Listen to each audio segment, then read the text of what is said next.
First of all, what am I saying except let us be a just society? What am I saying except let's actualize the principles of the Declaration of Independence? And if, I don't even understand the world isn't ready.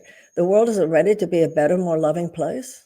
But there is an expansion and evolution of spiritual thought on the planet today. By the way, there were always the mystics. There were always the Gnostics. If you've ever seen a book by Elaine Pagels called The Gnostic Gospels. Do you know that book? Yeah. So the Nag Hammadi manuscripts, the Dead Sea Scrolls have always been proof that there have always been those who took the less ecclesiastical, church-oriented, external dogma and doctrine way, more the idea that the Holy Spirit is within us, that we don't need the church as a broker. We need the principles given us by God. They are the broker. And so we are recognizing, as you read there, that the idea of the Christ mind cannot be monopolized by any institution. It cannot be monopolized by a religion. Hey, everyone. Let's start healing. I'm Adrienne Murchison, and welcome to episode 163 of the Let's Start Healing podcast. We have more in common than we think, and what we have in common can change the world. So I am super excited about my guest today. This has been my number one dream guest for Let's Start Healing, and that is best-selling spiritual author Marianne Williamson, who is also a political activist, who is also a two-time former presidential candidate. And I am grateful that she joined me for a podcast conversation.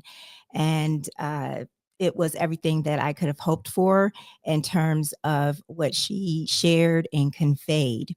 A lot of people these days know Marianne as a political activist.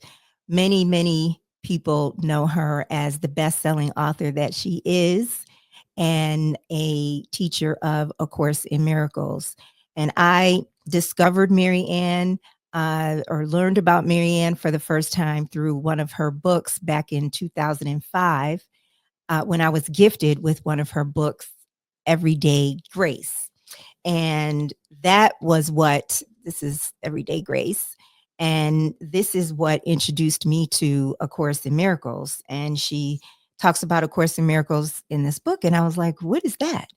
What is this A Course in Miracles? And so finally, I had to go out and buy A Course in Miracles. And I became a student of A Course in Miracles and joined a spiritual discussion group that I've mentioned I was a part of from 2008 to 2020, actively a part of until the pandemic. We would meet every Sunday morning, a group of people, and Course in Miracles is very central to my life. And it is the core of my faith in God. And in our conversation, Marianne is talking about spirituality and politics. And she brings up A Course in Miracles in the context of humanity, in the context of politics, in the context of her new book, The Mystic Jesus, The Mind of Love. And when she speaks of spirituality and politics, it makes so much sense because that spiritual study is about remembering who we are. It's about forgiveness, releasing fear, loving our brother, our fellow man. And that is what is called for today. That is what we have gotten away from. And so that is a good part of our conversation. Back in the 1990s, I wrote a letter to a friend, and I said in the letter, I want to change the world. And I made a copy of the letter, which I don't have with me at this moment. I knew that that letter was going to be significant for me. And it was because as the years went on, I came to understand that changing the world is me being the best person that I could be, me being the best person that I can be, me getting in touch with who I really am, walking in my purpose. And that is how I change the world. We change the world one person at a time by doing what we're called to do. And we are not here on this earth to be unconscious.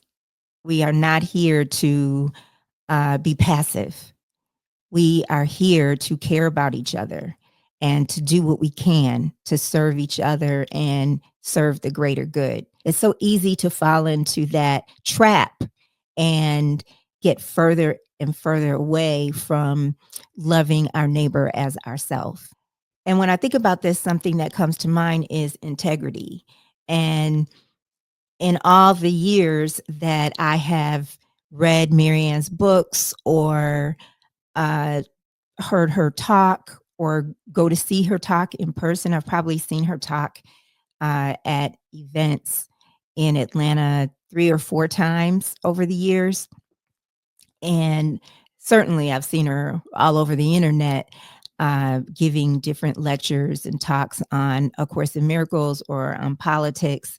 And I want to bring up the word integrity because any interaction, minute interaction that I may have had with her has always been in integrity. Or if I've seen her talk about different things, there's always a level of integrity. And I think that that is so important and it can't be ignored when we look at leaders.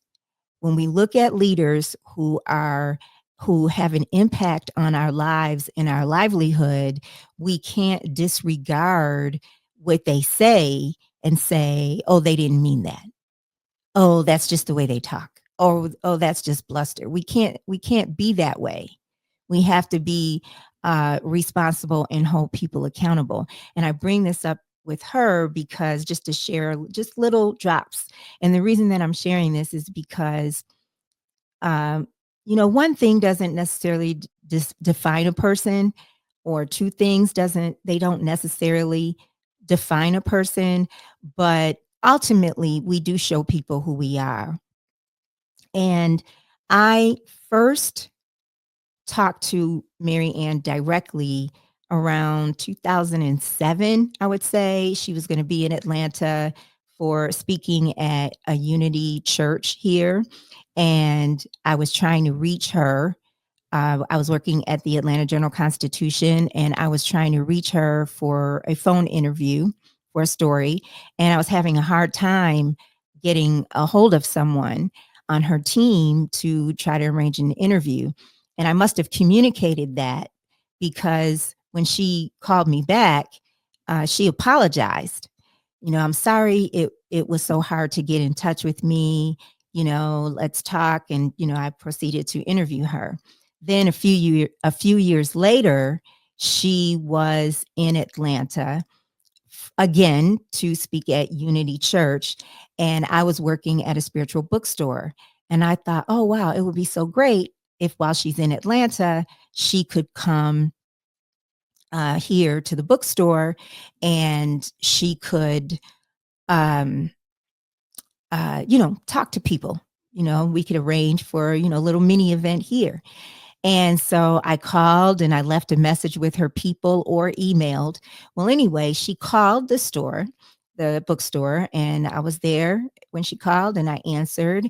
And she said she would love to, but she wouldn't be able to because the church was paying for her visit to Atlanta, and she felt that that would be a conflict of interest and that they would not appreciate her speaking somewhere else. But, if not for that, she would have been happy to. So I thought that was, so nice, right? And then before she decided to run for president in 2020, she would do these lectures on Tuesday nights in New York City. and they would be held at a church. And as far as I know, she was not affiliated with the church, and there would be a crowded audience, and it was free, and it was streamed on her website and available on YouTube as well. And it was really powerful. She would do an hour lecture and on A Course in Miracles, and then she would do nearly an hour of Q&A. So, as I mentioned, this was free. And one day before she spoke, she said to the audience, something to the effect of, "This is free, but the church is providing this venue, and the church does accept donations, and no one was giving donations." And Marianne was ticked off about it. And she just, expressed herself. And I'm sure that people started giving donations. And I don't know if it's just a visual I made up in my mind, or they actually showed it. But I feel like I can picture like people suddenly just giving donations when they're coming in the door. And so now cut to election night 2020. And I don't know if I learned about this a few days later, or if I learned about it the next day, but election night, obviously, of the presidential election was on a Tuesday, and I believe she gave her lecture. I don't think I watched it. And then she went on Facebook Live after the results of the election came out, and I understand that she was just on Facebook Live for a long period of time, just being compassionate with people who were hurting over the results of the election. And I don't mind telling you that I was very sad in 2020, and I was very sad here in 2024. Well, it's 2025 now. But I was very sad on election night in November. Well, anyway, back in 2020, that was a Tuesday. That Friday, she was at Unity Church. And me and a friend went, and still upset about the results of the election. And for many people, including myself, I feel some kind of way about Donald Trump. Okay. And a lot of people in the audience that night, that Friday night after election day in 2020, felt some kind of way about Donald Trump, and were feeling discouraged and upset about the results of the election. And Marianne talked and basically was saying to give the man a chance. And I honestly can't remember all that she said, but by the time she was finished talking with such compassion, that I felt, and I believe everyone else in the audience felt, like, let's go give this man a chance. Like, we walked out of there, we walked in with heavy hearts and angst and just upset. And we walked out with understanding that this is a human being, and let's give, this person a chance. We walked out with a bit of optimism. And that, to me, I'm bringing this up to say that speaks to integrity. And that speaks to her integrity, is what I'm saying. And it is important that we look for that in people. And if we don't see that in people, we hold them accountable. It is important in whatever way we see fit, because I think that if there's a swell of us who believes in the greater good, then everyone will have their own respective lane, and that we will get to a better world. I hope you enjoy this conversation. And before I bring you Marianne, I want to share one more thing. She will have prayers peppered about in her books. And so in Everyday Grace, she has some prayers that throughout the years I have turned to. Sometimes I might turn to them in a time of need. Sometimes I might actually read them on a daily basis. And so here's a prayer that I used to read on a daily basis, even though I didn't think that it really applied to me. I didn't think that this was something that was heavy on my heart at the time, but I would still read the prayer. But now I find that this prayer is so appropriate for my heart and many of our hearts. So it's a very short prayer, and I want to read it and share with you. It says, "Dear God, please remove from my mind my sense that I'm right and other people are wrong, my temptation to feel contempt toward those I disagree with, and this feeling of complete and utter powerlessness with my sense that the world is falling apart. Help me to forgive and use me if possible, that I might help to make things better. Amen." And that's a prayer that I used to read every day and think, I don't feel a heaviness about the world, but I'm going to say this prayer. There are some people I don't agree with, so I'm going to say this prayer. But this so applies to the world and to our fellow man. So let's get to it. Let's get to Marianne and let's start healing. Welcome, Marianne. Thank you. Thank you so much for having me. I'm glad to be here with you. I'm so happy that you're here, and I want to read your bio so folks can understand the wide range of background that you have. For more than 4 decades, Marianne Williamson has been a leader of spirituality progressive circles. She is the author of 16 books, 4 of which have been #1 New York Times bestsellers. A quote from the mega bestseller, A Return to Love: "Our deepest fear is not that we are inadequate. Our deepest fear is that we are powerful beyond measure." This quote is considered an anthem for contemporary generations of seekers. Her other bestsellers have included A Woman's Worth, The Law of Divine Compensation, Tears to Triumph, and The Gift of Change. With her books and online classes, she has taught millions of people the universal spiritual principles at the heart of miracle-minded thinking. Williamson founded Project Angel Food, a nonprofit organization that has delivered more than 18 million meals to ill and dying homebound patients in the Los Angeles area since 1989. This group was created to help people suffering from the ravages of HIV/AIDS.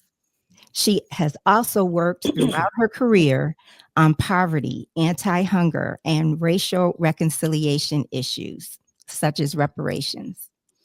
In 2004, she co-founded the Peace Alliance and supported the creation of a U.S. Department of Peace. Williamson's book, titled The Mystic Jesus, The Mind of Love, is available online and in bookstores. And I happen to have the book right here. I absolutely love it. Thank I you. absolutely love it. So my listeners, what I always say to them, I'm so aligned with the way that you think and your message. And what I'm always saying is I'm urging them to get in touch with their inner self, with the God within them, with that inner spirit within them, connect to themselves so they can know who they are, know what their passion is, and discover what their purpose is. Because I believe that we are here to serve each other. And in doing that, we serve the world. And I feel that that is the message. That's a part of the message of this book and bringing spirituality to politics. And can you speak to that a little bit about bringing spirituality to politics? Well, when you said that the purpose of our lives is to connect with spirit and be here for each other, that is, of course, the ultimate, whether it's Jesus saying, love one another as I have so loved you, whether it's in Judaism, justice, justice thou shalt pursue, whether it's Buddha talking about infinite compassion. All of the great spiritual and religious teachings have this core element of love for others.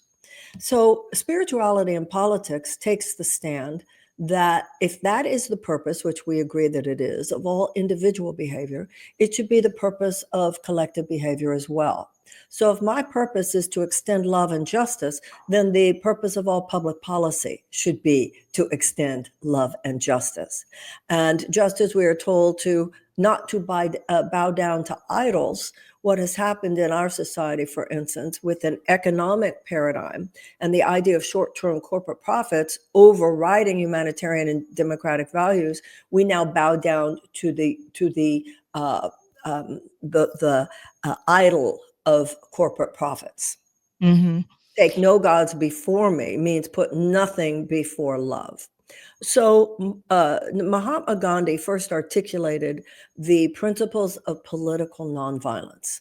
And what he said was that there is a spirit within every man, woman, and child, which heals not only our personal relationships. Now you could say that that's the Buddha mind. You could say that's the Christ. You could say it's the Shekinah in Judaism. It doesn't matter what we call it. The idea of something within us, which is in essence our love for one another.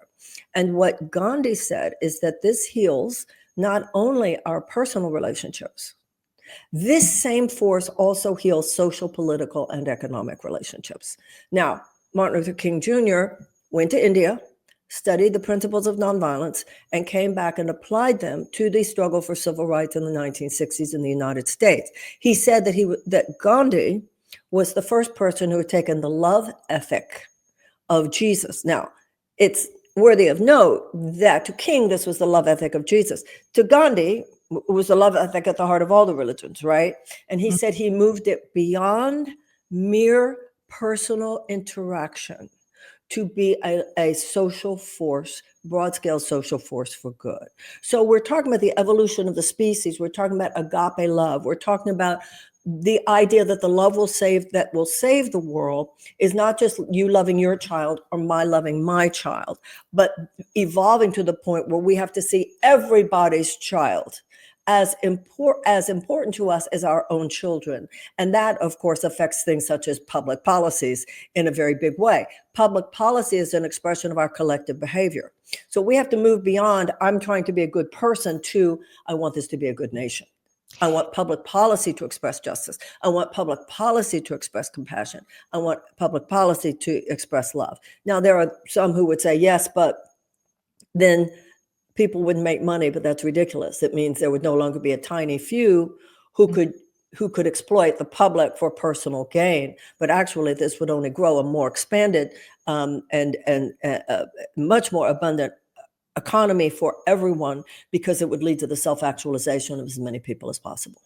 So how can we get people to care? Because there are people who, since the election, well, we know so 90 million people didn't vote in the election, but since the election, there are people who say, well, this doesn't affect me. Even since the last 2 weeks, there are some people who say, well, that doesn't affect me. You know, if it's farmers, they think it doesn't affect them. If it's the US aid, they think it doesn't affect them. So they don't really care. And how can we get people to care, the people who don't care or think that they're not affected? Well, anybody who thinks they're not affected, just wait around a few weeks or a few months. As far as the farmers are concerned, the farmers are very much registering that this affects them. There's a whole thing going on with farmers right now, because once Musk froze those USAID funds, 41% of the food that was given as part of the USAID's mission to help with the hungry came from American farmers. So if you turn on television right now, there are a lot of farmers who say they voted for Trump and can't believe how betrayed they feel. So anybody who thinks this doesn't affect them Just wait around a while; they'll be absolutely aware. And once again, like I said, the farmers absolutely are registering it. And I did see a video of you last night, I believe. Well, I was watching it last night, and you were talking about Musk and wanting to buy OpenAI. And would you speak to why that is so important for people to pay attention to? Well, AI is, I don't think it's hyperbolic when some people say that this is as significant as nuclear energy. People say it's as significant as nuclear energy in that its capacity to help humanity is obviously huge, but its capacity, should things go wrong, to actually destroy humanity is equally a legitimate concern. Mhm. So this idea of the race of AI is a big deal. China, the United States, and so forth. OpenAI does not now belong to Elon Musk. It belongs to a group that includes a man named Sam Altman. Sam Altman and Elon Musk have, so much of this is just bro stuff. It's just unbelievable. Bro love, bro fighting. Anyway, Elon Musk wants to buy OpenAI. He is the heading a team of investors that has offered $97.4 billion to buy OpenAI. Now, Sam Altman has said, sorry, bro, this is absolutely not for sale.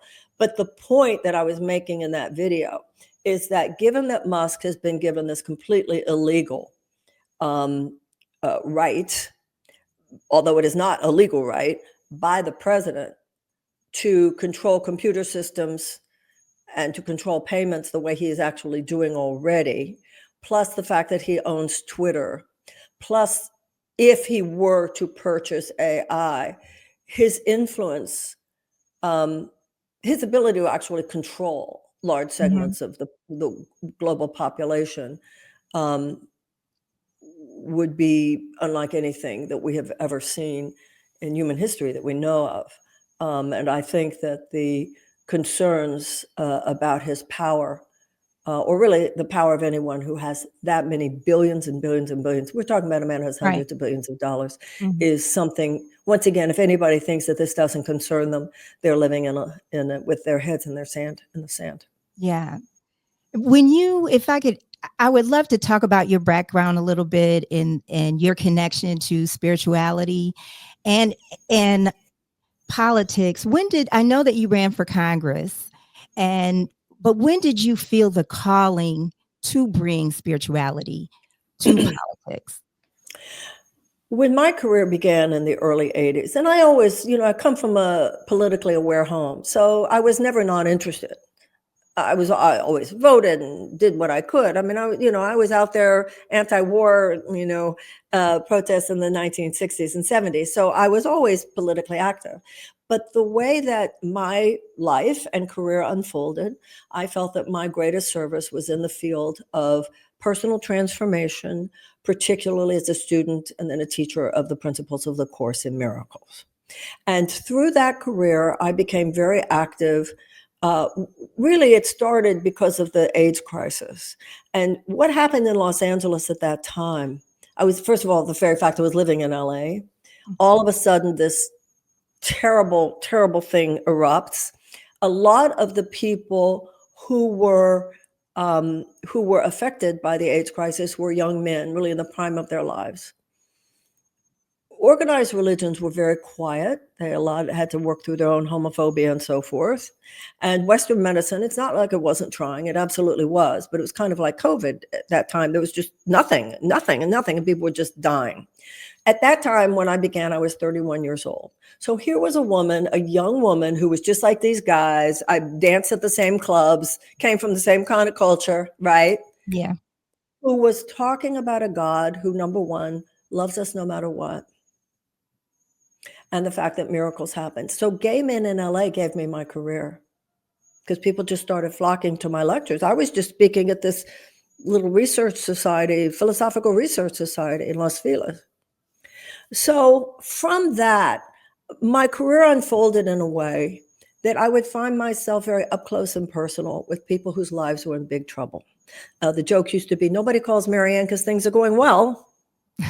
So whether it was someone who had been diagnosed with a life-challenging illness, or they had suddenly lost a loved one, or whatever the crisis was, I found myself up close and personal with many people in their most agonizing hours. When my career began, throughout the 80s and most of the 90s, when I met people whose lives were in trouble of the sort I mentioned, it seemed to be generally true that the crisis was the exception and not the rule. Their life basically worked. They'd just been diagnosed with a disease. Their life basically worked, just then this terrible thing happened.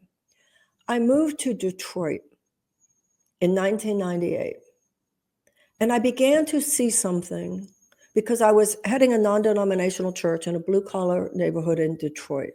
And then I began to see this all over the country where I was working. How many people I met for whom the crisis was not the exception, it was the rule. The crisis wasn't just that you've been diagnosed with cancer, it was that you didn't have health care.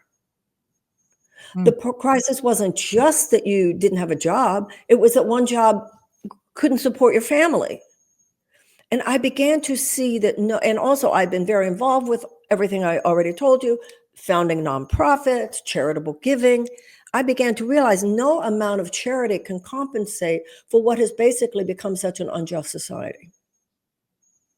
It cannot compensate for lack of social justice. So you're running some nonprofit, and some corporation is giving $50,000 to your fundraiser, and everybody's supposed to clap. Oh, thank you, thank you, thank you. Meanwhile, they know they're getting a $5 to $10 million tax rebate or tax subsidy. And I just saw how much of it was part of a show, what has started to happen in this country. And I began to realize that the way the system operated, $50 trillion transfer of wealth over 50 years, more and more squeezing, right, out of the 90% of Americans. And then they would turn to people like myself, counselors, clergy, therapists, whatever. We hope you can make it better for people. So are you freaking kidding me?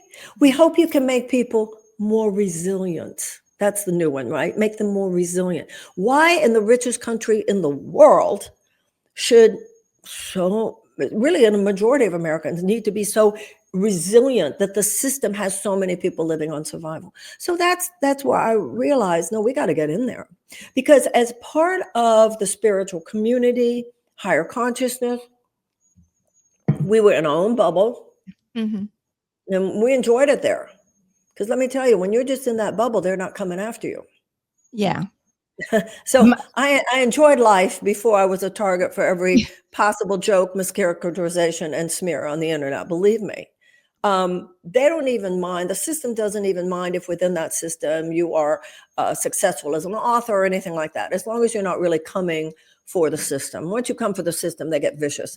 So that's been my experience. Yeah, there's two things I want to say to that. The last comment that you just made. One is that I feel that a lot of times people don't know you or do their background. It's not hard to learn about you for someone who doesn't know about you.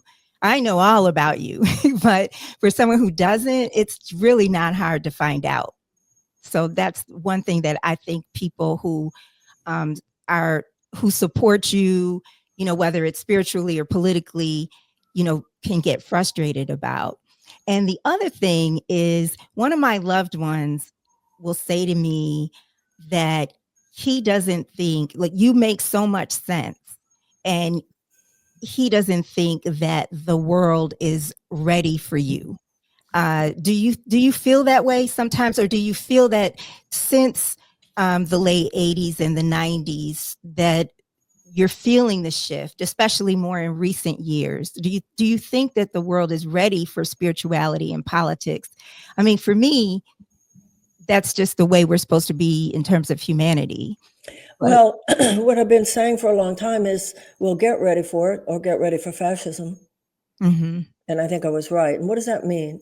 That means, first of all, what am I saying except let us be a just society? What am I saying except let's actualize the principles of the Declaration of Independence? And if I don't even understand the world isn't ready. The world isn't ready to be a better, more loving place. Yeah. I just think that that's the kind of narrative that's doesn't go very deep, I'm afraid. I've found in my work, I cover local government. And what I have found is that people are afraid to lose what they have. Yeah. Even if it's encroaching on their property, they're just Or, afraid. or even if it's destroying their democracy, or even if it's destroying their planet, we have these perverse comfort zones. And I think that my age makes me know that it wasn't always like this. Number one, in the 1970s, the average American couple could afford a house. They could afford a car, they could afford a yearly vacation, they could afford for one parent to stay home if they wanted, and they could afford to send their children to college. So I'm like, why are we accepting this? Too many generations have grown up trained to expect too little. Yeah. Not really registering. You're the only advanced country that doesn't have universal health care, Do you know what I'm saying? People have just been the sense of rambunctiousness has been nullified, and unfortunately, it's showing up more on the extreme right than among just the average American who should conceivably know better than to think that what is happening in this country is fair to the average working person of the United States.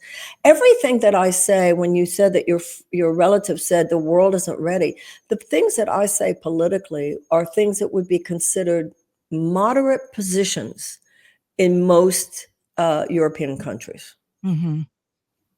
Yeah. What am I saying? Universal health care? Right. Tuition-free college and tech school, which we used to have? Yeah. I mean, what am I saying? That what, tax fairly?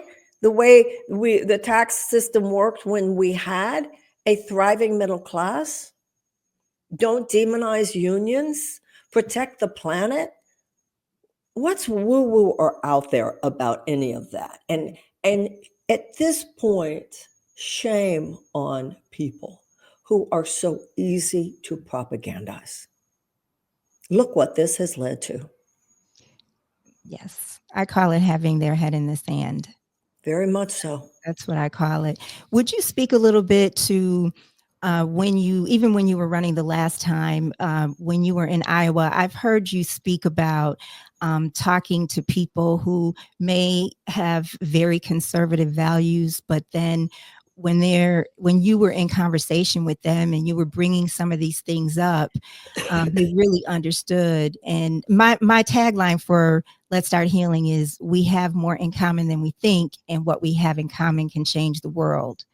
And I felt like when I hear you talk about people, who may be more conservative, when they say that they're open or they understand, and would you speak to that? Well, yeah. I mean, if you actually look at the polls, the average American is like a little left of center. And we've seen in poll after poll also that even many conservative Republicans agree with Democratic policies. They just don't like the brand, the Democratic Party. So they'll be for something until you tell them it was a Democratic position.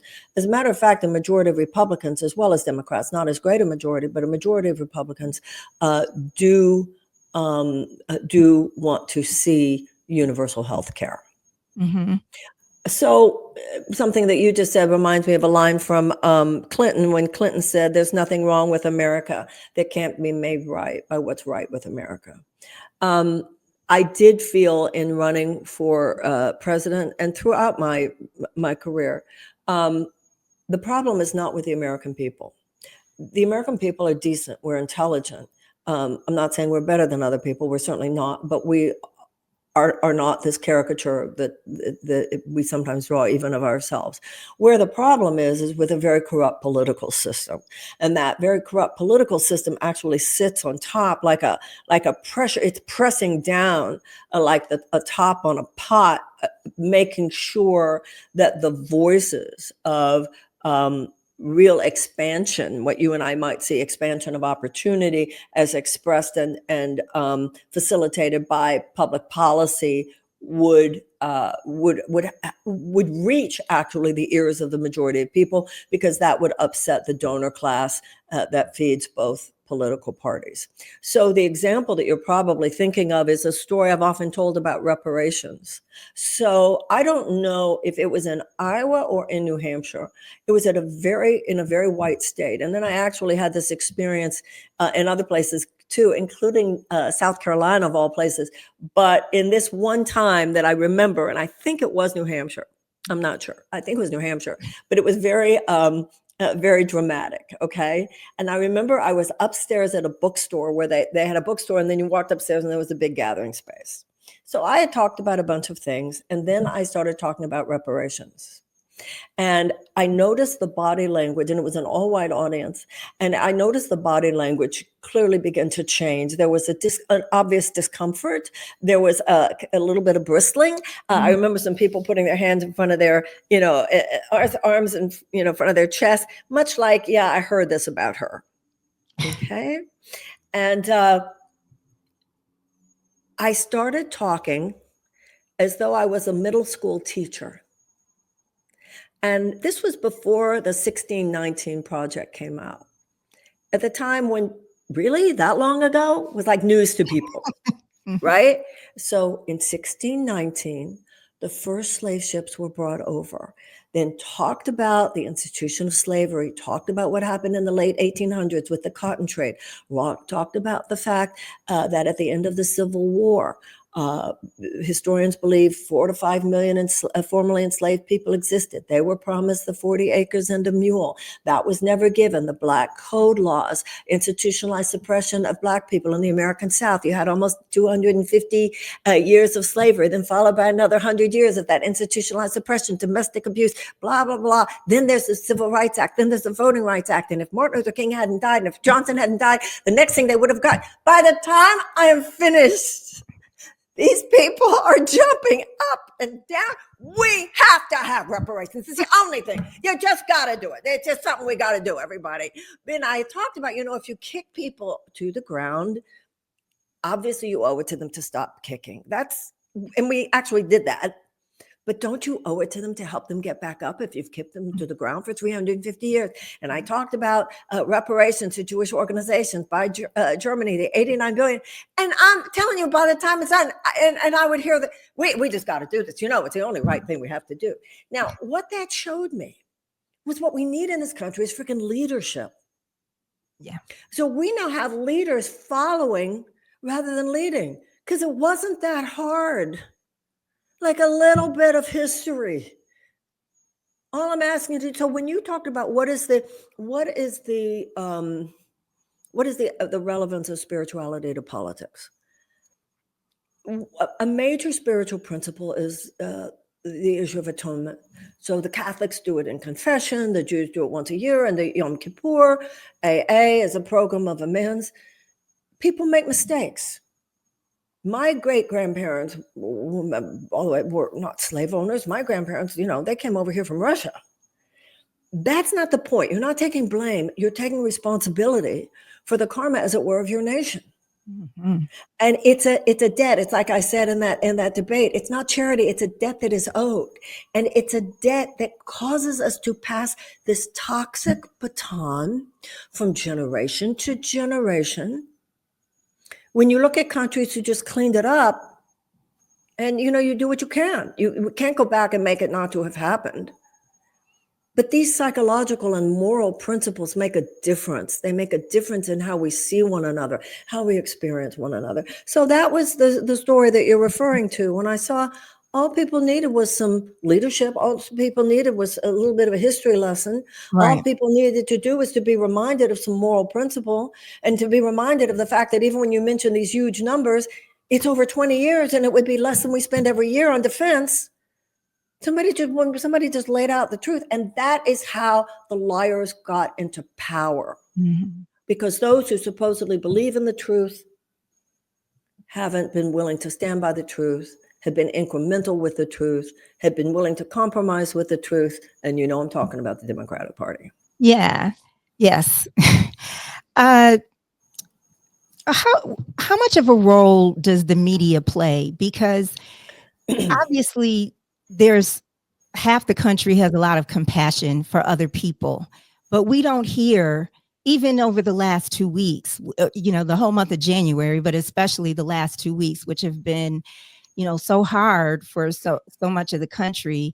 And we just don't hear leadership voices or compassionate voices, or just someone saying, I mean, of course there's been some leaders that have said this is wrong, but we don't hear it with the same magnitude. And do you Well, think it's the media, or what do you think, or the party itself? well, I've talked about what I call the political media industrial complex. So what the media has not been, legacy media has not been independent. So what I saw, for instance, when I ran for president in 2024, is that MSNBC, CNN, and also The View was big on this. They were willing to be mouthpieces for the talking points of the Democratic Party. And the Democratic Party at that time, at the highest levels of the DNC, there had been a decision made that we would go with Joe Biden. No one else, that anybody else was a spoiler, which makes no sense because you're running in a Democratic primary, creating narratives such as we don't primary a sitting president when this is historically not true, and so forth.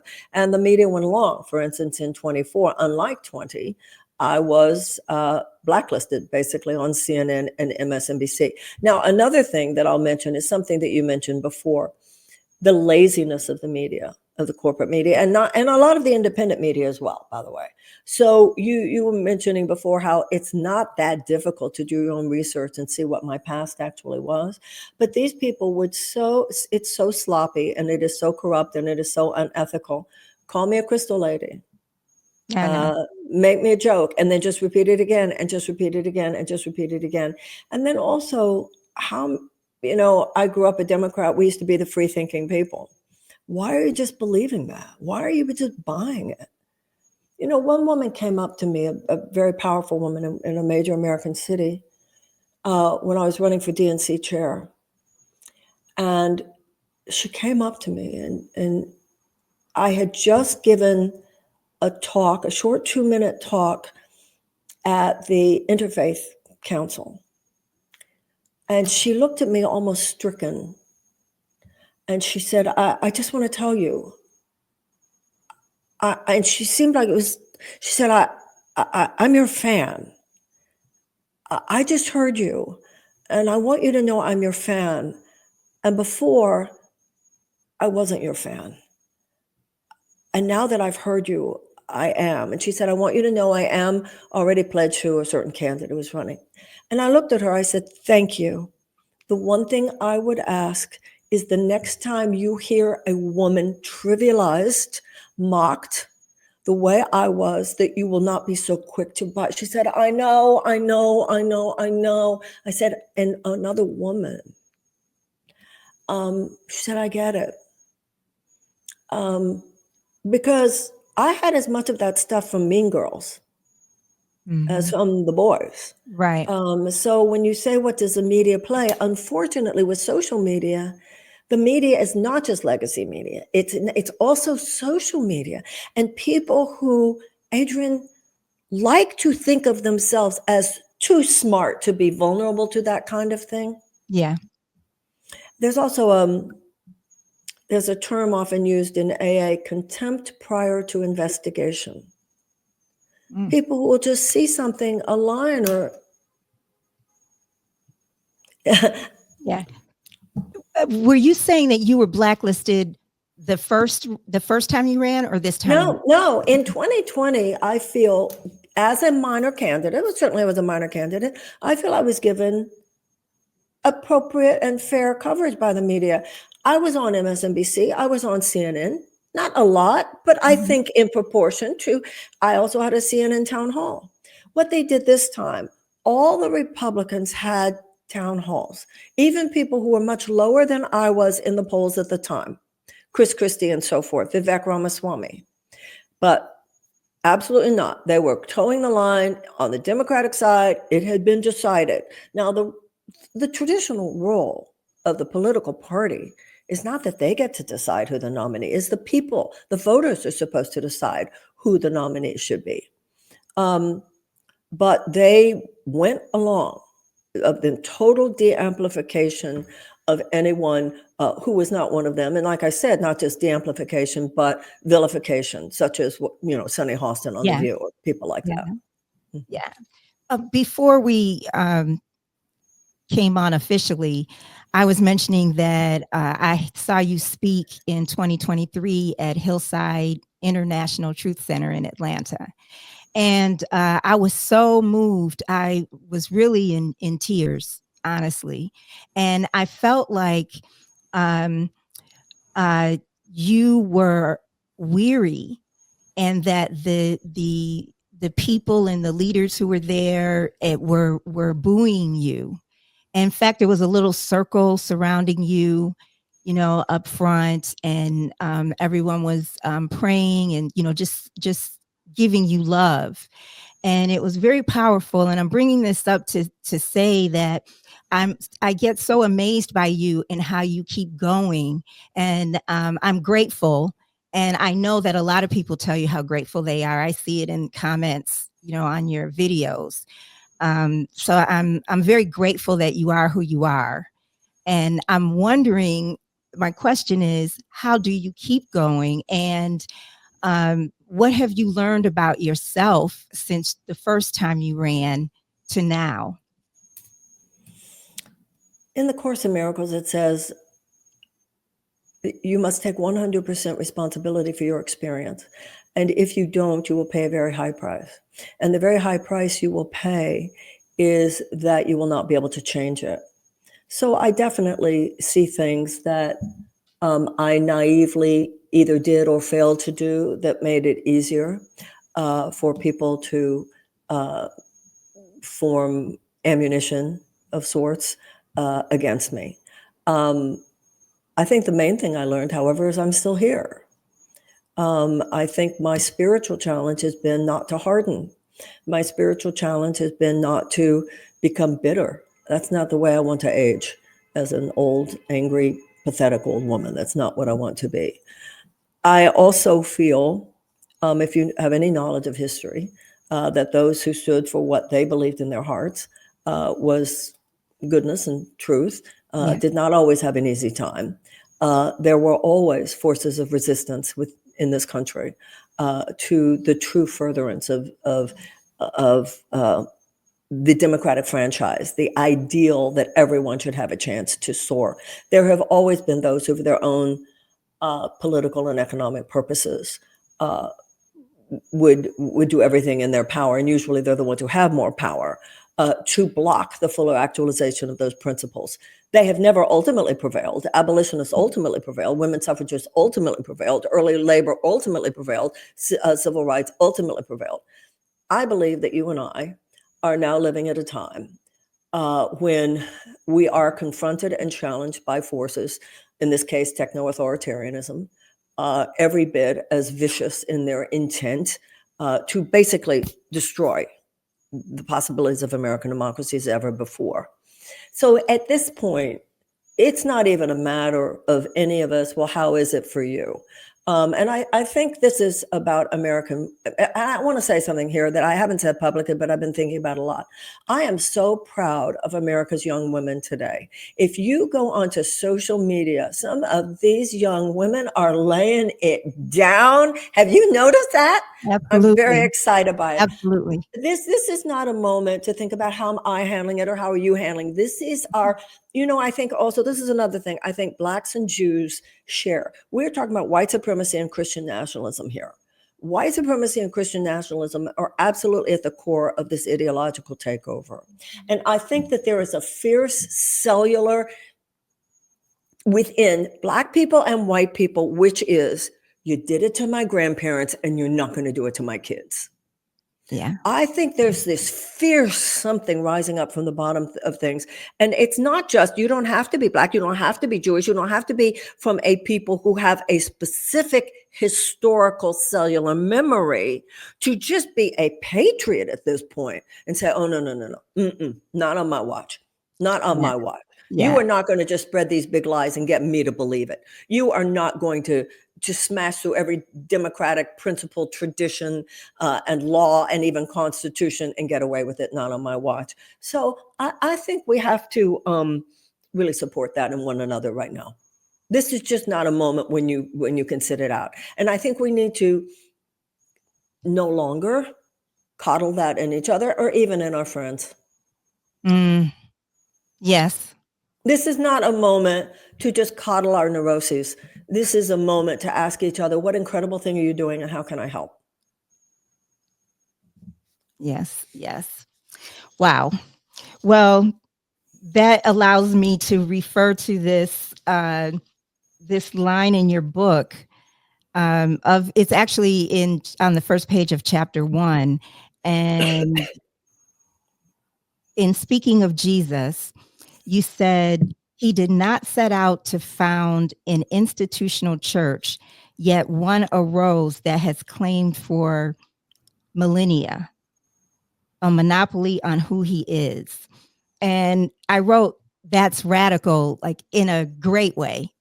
That is so radical because I felt that you were saying that Christianity does not have a claim on Jesus. We're all entitled to Jesus and what he was about. Jesus, the man, Jesus, the Christ, how he walked the earth, just everything.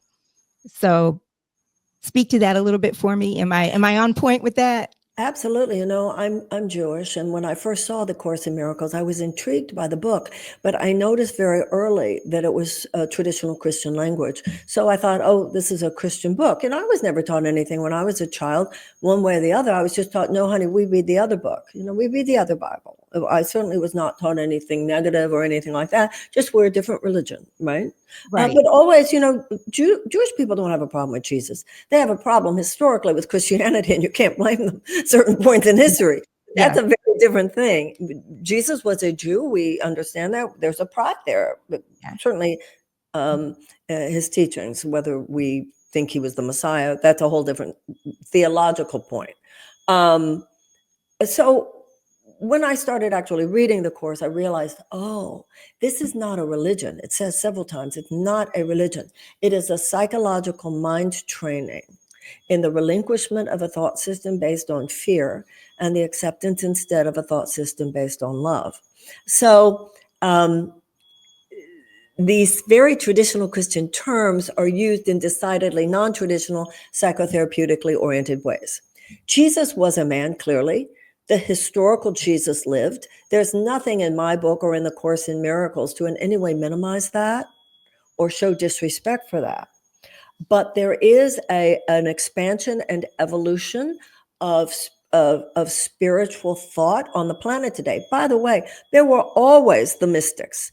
There were always the Gnostics. If you've ever seen a book by Elaine Pagels called The Gnostic Gospels. Do you know that book? Yeah. So the Nag Hammadi manuscripts, the Dead Sea Scrolls have always been proof that there have always been those who took the less ecclesiastical, church-oriented, external dogma and doctrine way, more the idea that the Holy Spirit is within us, that we don't need the church as a broker. We need the principles given us by God. They are the broker.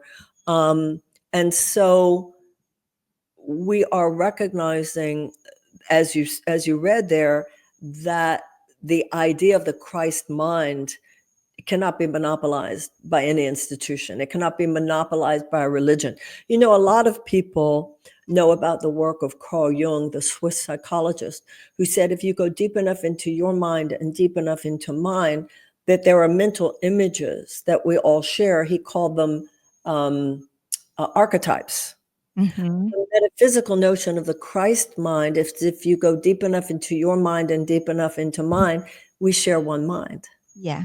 One oceanic spirit. There's no place where it stops in me and Absolutely. starts in you. Mm-hmm. So when you look at the line, for instance, there is only one begotten Son.